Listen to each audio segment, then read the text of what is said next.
बिस्मिल्लाहिर्रहमानिर्रहीम। अस्सलाम वालेकुम नाज़रीन, कैपिटल वन टीवी से आपको खुशामदीद कहूँगी। मैं हूँ आलिया कैसर। बात करेंगे आज़ाद जम्मू कश्मीर की सियासत के हवाले से। इस वक्त जो वहाँ पर ना सिर्फ हंगामी हालत मची हुई है बल्कि उसके साथ साथ एक दूसरे के खिलाफ बयानबाजी और प्रेस कॉन्फ्रेंसेस का सिलसिला सरदार अब्दुल क़य्यूम खान नियाज़ी तमाम तर इक़दामात के बावजूद शदीद तनकीद की ज़द में। और इससे पहले जिस ग्रुप को ये माना जा रहा था कि वो सरदार अब्दुल क़य्यूम नियाज़ी के साथ साथ चल रहे हैं, अब उनके खिलाफ होते दिखाई दे रहे हैं। आज के इस प्रोग्राम में हम बात करेंगे सरदार तनवीर इलियास और सरदार अब्दुल क़य्यूम खान नियाज़ी के दरमियान जो ताल्लुकात हैं। इस वक्त आज़ाद कश्मीर में ख़ास तौर पर एक बड़ी प्रेस कॉन्फ्रेंस और फिर जो स्टेटमेंट अब्दुल क़य्यूम नियाज़ी के ख़िलाफ़ जो सामने आई है उसके हवाले से, फिर जो तकर्रियों का मामला है आज़ाद कश्मीर में। एक तरफ तो बल्दियाती इंतखाबात सर पर खड़े हुए हैं और अपोजिशन जमातें जो हैं वो सख्त टफ टाइम दे रही हैं, लेकिन ये पूरा मामला क्या है? कई लोगों ने हमसे ये जानने की कोशिश की कि ये क्या सूरत हाल है। क्या वाकई ही सरदार तनवीर इलियास जो है वो सरदार अब्दुल क़य्यूम खान नियाज़ी के अगेंस्ट सामने आ रहे हैं और वो भी खुलकर, और क्या वाकई ही सूरत हाल तब्दील होने वाली है? अगर हम सोशल मीडिया की बात करते चले तो एक भरमार है इस तरह के सवालों की, इस तरह की पोस्ट्स की भी, जो कि किसी हद तक उस पर मैं बाद में एक तबसरा जो है वो आपके साथ शेयर करूंगी कि मौजूदा जो वज़ीर आज़म है उनका ओहदा जाने वाला है, क्यों और किस तरह से, उस पर भी हम बात करेंगे। लेकिन उसके साथ साथ ऑब्वियसली इस वक्त जो सूरत हाल है, चाहे वो आज़ाद जम्मू कश्मीर मीरपुर के हवाले से हम बात करते चलें, जिसमें होने वाली तकर्रियों पर बैरिस्टर सुल्तान महमूद के तहफ़्फ़ुज़ात अपनी जगह पर रहे, फिर उनकी कल होने वाली बड़ी अहम मुलाकात जो हमने आपको बताई भी, और हमने ये भी बताया कि 15 दिन के अंदर जो है वो बाकायदा तौर पर अब इस पर एक रिपोर्ट तैयार जो है वो पेश की जाएगी कि जो तकर्रियाँ उनकी गैर मौजूदगी में की गई मीरपुर के अंदर वो, और आला ओहदों पर की गई और बाहर से बुलाए गए लोगों के साथ की गई, वो किस हद तक दुरुस्त फैसला था।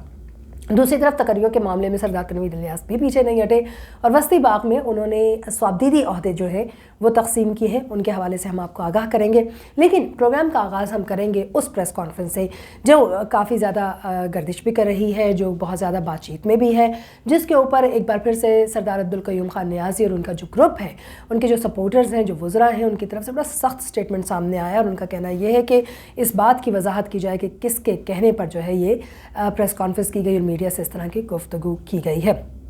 बात कर लेते हैं जी सरदार तनवीर इलियास के जो तर्जुमान है, तो ऑब्वियसली अगर वो उनके तर्जुमान हैं तो उन्हीं की बात को सामने लेकर आ रहे हैं। ये नाक़िदीन का बड़ा वाज़े एक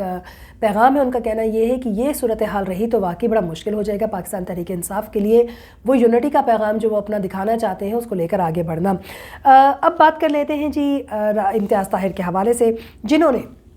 एक तरफ तो ये कहा कि वज़ीर आज़म अब्दुल क़य्यूम खान नियाज़ी ने अगर अपनी मनमानियाँ ना छोड़ी और अगर वो सोलो फ़्लाइट उड़ाने से बाज ना आए तो ज़ाहिर है कि हम बल्दियाती इलेक्शन तो हारेंगे ही, लेकिन उसके साथ साथ जो इस वक्त तमाम तर कारकुनों का जो एतमाद उनसे हट रहा है उसके लिए भी उन्हें खासी मुश्किलात हो जाएंगी। उन्होंने कहा कि एक तरफ तो वो लोग, वो कारकुन जिन्होंने कुर्बानियाँ दी हैं पार्टी के लिए, उनको बिल्कुल साइड लाइन कर दिया गया है और सरदार अब्दुल क़य्यूम नियाज़ी किसी भी किस्म के फ़ैसले के हवाले से जो है वो मुशावरत नहीं करते, ना ही वो पार्लिमानी पार्टी और ना ही काबीना को उस तरीके से अपने फ़ैसलों का हिस्सा बनाते हैं, बल्कि उनको बाईपास करके जो है वो फ़ैसले किए जा रहे हैं। उन्होंने ये भी कहा कि अगर बाकी बाकायदा तौर पर वाकई हमें बल्दियाती इंतखाबात, उन्होंने एक अपनी जमात को भी मशवरा भी दिया पाकिस्तान तहरीक इंसाफ को, राजा इम्तियाज़ ताहिर ने, कि भाई ये जो सूरत हाल है इसमें आप लोगों को देखना होगा। आपको बताते चलें कि पाकिस्तान तहरीक इंसाफ के सदर भी हैं इस वक्त, सीनियर वज़ीर भी हैं सरदार तनवीर इलियास, उनके ये तर्जुमान है राजा ताहिर इम्तियाज़, और उन्होंने इम्तियाज़ ताहिर, और उन्होंने बाकायदा तौर पर जो है वो इस वक्त जो सूरत हाल सारी आज़ाद कश्मीर में जिस किस्म के फ़ैसले लिए जा रहे हैं बैरिस्टर सुल्तान महमूद के हवाले से भी अगर हम बात करते चलें तो उन्होंने उनका भी तज़किरा किया। उन्होंने मीडिया के नुमाइंदों से गुफ्तगू की अपने इस दौरे के दौरान, जो उन्होंने वस्ती बाग के हवाले से भी हम आपको बताते चलें, और उसके साथ साथ उन्होंने एक बड़ी तादाद में जो है वो लोगों के साथ जो मीडिया से जो उन्होंने गुफ्तगू की उसमें काफ़ी लोगों का उन्होंने तज़किरा भी किया। अब यहाँ पर अगर हम थोड़ी सी बात करते चलें तो उनका कहना यह है कि बैरिस्टर सुल्तान महमूद जो है उनके हवाले से अगर हम बात करते चलें तो यकीनन उन्होंने जो चंद फ़ैसले लिए उनको, या उन्होंने जो किरदार अदा किया पार्टी के लिए, उसको हम फरामोश नहीं कर सकते। उन्होंने कहा कि जी बड़ा अहम किरदार उन्होंने अदा किया और इसी तरीके से पार्टी को जो इलेक्शन जितवाने में भी उनका बड़ा अहम रोल रहा है। ये बैरिस्टर सुल्तान महमूद के हवाले से उनका कहना था। लेकिन सरदार तनवीर इलियास के जो तर्जुमान है, उनका सरदार अब्दुल क़य्यूम नियाज़ी के बारे में कहना यह है कि वो किसी भी तरीके से जो कारकुन है, जो काबीना है, जो पार्लिमानी अमूर है, उसमें पार्लिमानी जो अफराद हैं उनको वो शामिल नहीं करते, मुशावरत नहीं करते, और ये भी آپ کو ان کا کہنا تھا کہ بتا دیں کہ کسی قسم کی مشاورت نہ ہونے کی وجہ سے کارکنوں میں شدید قسم کی مایوسی بھی پائی جاتی ہے اور خوف بھی ہے کہ جو ان کا حق ہے وہ کسی دوسرے کے حوالے کیا جا رہا ہے۔ ایک بڑی اہم بات انہوں نے کی کہ حکومت اور جماعت ایک پیج پر نہیں ہے۔ یہ بہت بڑی سٹیٹمنٹ ہے کہ انہوں نے واضح طور پر کہہ دیا کہ وزیر اعظم بالکل ایک الگ اس میں چل رہے ہیں اور عمران خان کا جو ویژن ہے اس کو وہ فالو نہیں کر رہے۔ انہوں نے مشورہ بھی دیا کہ وزیر اعظم جو ہے عمران خان کے ویژن کو وہ فالو کریں ورنہ پارٹی کو بہت بڑا نقصان پہنچے گا۔ اور دوسری طرف انہوں نے وفاق میں بیٹھی جو کابینہ ہے وزیر اعظم ہے ان کو بھی باقاعدہ طور پر ہدایت کی کہ جی وزیر اعظم کی جو اس وقت کے فیصلے ہیں حرکات و سکنات ہیں ان کے اوپر ایک نگاہ رکھی جائے، کیونکہ کسی صورت درست نہیں ہے کہ وہ منمانیاں کرتے پھر رہے ہیں اور اکیلے فیصلہ کر رہے ہیں۔ یعنی اس وقت کی جو صورتحال ہے اس میں کسی بھی طریقے سے کسی بھی پارلیمانی جو امور ہیں اس میں پارلیمانی پارٹی کو شامل نہیں کیا جا رہا، اس میں کابینہ کو شامل نہیں کیا جا رہا اور فیصلے جو ہیں وہ قریباً اپنی ہی مرضی سے کیے جا رہے ہیں۔ دوسری طرف جی سردار تنویر ریاض کا ماننا یہ ہے کہ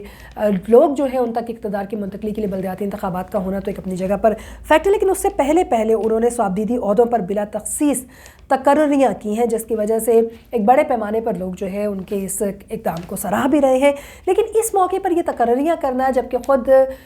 جو پارٹی ہے یا پاکستان تحریک انصاف ہے ان کی تنظیم سازی یا تنظیم نو کے حوالے سے وفاق کے اندر معاملات چل رہے ہیں، پھر خود اگر ہم آزاد جموں کشمیر کی بات کرتے چلیں تو بلدیاتی انتخابات ان کے سر پر کھڑے ہوئے ہیں۔ آلریڈی تقرریوں اور عہدوں کو لے کر ایک بڑا وہاں پر جو ہے وہ جنگ جاری ہے مختلف قسم کے حلقوں کے درمیان اور بڑے عہدوں کے بیچ میں، خاص طور پر چاہے ہم صدر کی بات کرتے چلیں، وزیر اعظم کی بات کرتے چلیں اور پھر سینئر وزیر جو سردار تنویر ریاض ہیں اور پھر حالیہ جو ان کے ترجمان یا پھر انہی کا ہی سمجھ لیں کہ بیان جو ہے وہ سامنے آیا ہے جو ناقدین ہیں ان کے مطابق، اور ان کا کہنا یہ ہے کہ اگر یہی صورتحال جاری رہی تو ایک طرف تو تقرریاں کر کے اپنے عہدوں کی پاور شو کی جا رہی ہے تو دوسری طرف دوسرے عہدوں کو نیچا دکھانے کی کوشش بھی اپنی جگہ پر جاری ہے۔ بہرحال جی اس وقت اگر ہم بتاتے چلیں تو جو وسطی باغ ہے اس میں صوابدیدی عہدوں پر جو ہے وہ باقاعدہ طور پر تقرریاں کی گئی ہیں سردار تنویر ریاض کی جانب سے، اور کہا یہ جا رہا ہے ان تقرریوں سے در حقیقت انہوں نے برادری ازم کا خاتمہ کیا ہے اور انہوں نے اپنے لوگوں کو آگے لانے کے بجائے جو ایریا کے لوگ ہیں ان کو آگے لانے کے لیے یہ جو تقرریاں ہیں وہ کی ہیں۔ ایک حد تک جو ناقدین ہیں ان کا ماننا یہ ہے کہ ڈائریکٹ اٹیک جو ہے وہ عبدالقیوم نیازی پر کیا گیا ہے، کیونکہ کئی لوگوں کا ماننا یہ ہے کہ عبدالقیوم نیازی نے اپنے علاقے کے لوگوں کی تقرریاں کر کے اپنے ایریا میں برادری ازم کو مضبوط کیا ہے اور پھر ان لوگوں کو آگے لا کر باقی جو کشمیر میں رہنے والے لوگ ہیں ان کا حق مارا ہے۔ لیکن یہ تمام تر باتیں اپنی جگہ پر گردش تو کرتی ہی رہیں گی۔ موجودہ حکومت کو یہ دیکھنا ہوگا کہ آزاد جموں کشمیر میں بہترین طور پر اگر حکمت عملی اختیار نہ کی گئی، علی امین گنڈا پور صاحب کچھ دن پہلے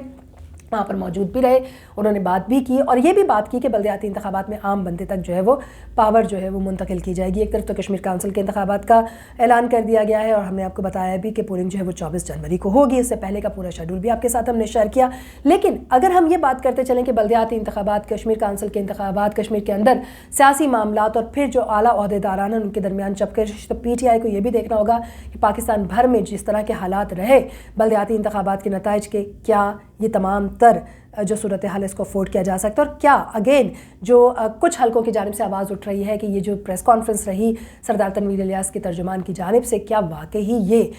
وزیر اعظم عبدالقیوم نیازی کو عہدے سے ہٹانے کی ایک سازش ہے یا پھر ایک خبر ہے کہ وہ اپنے عہدے سے ہٹائے جا رہے ہیں۔ بہرحال وفاق کو اس پر فیصلہ بھی لینا باقی ہے، اس پر ہم آپ کو آگاہی دیتے رہیں گے۔ اب تک کے لیے اتنا ہی۔ آپ دیکھ رہے ہیں capital one T V, channel کو سبسکرائب کیجیے، شیئر کیجیے، لائک کیجیے تاکہ ہر نئی ویڈیو آپ تک بر وقت پہنچ جائے۔